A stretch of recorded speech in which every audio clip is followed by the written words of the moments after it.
and it was a great series. You know, fantastic as you would expect soundtrack, but with these incredible characters like Ghostface Killer and RZA, you know, in anime form. It would have been revolutionary. It really would have been. What could have been? And I don't have the visuals to show you on that. So that was the project I was proudest of that never happened. Another project we had in development, which is completely the other end of the spectrum, but would have generated the money to make projects like the one I've just described come to life, was, see if you recognize these guys. Spice Girls. And we were in very advanced talks with their management.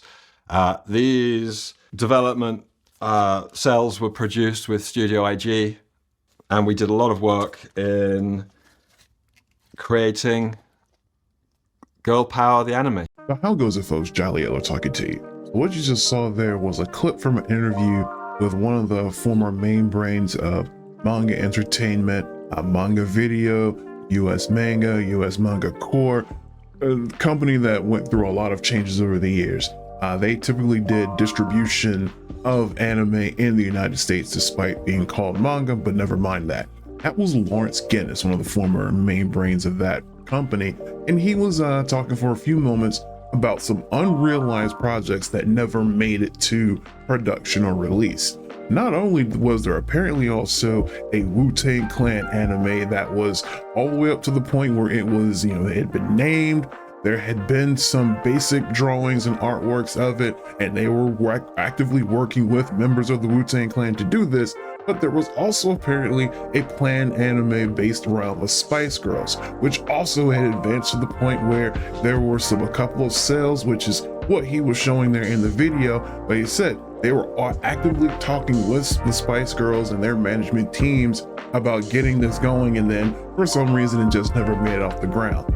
I personally think that probably would have been a really cool thing to have seen in that era of about the late 90s of anime.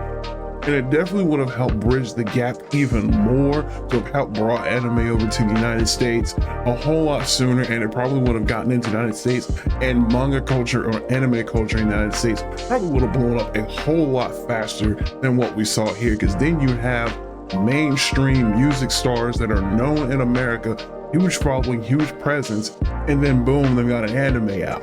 So it would also seem there that at the time they were working with Production IG.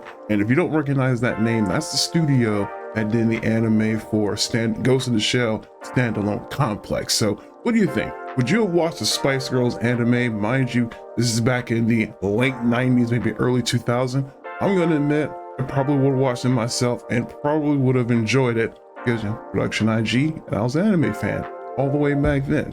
You folks have a good one. Charlie Yellow out.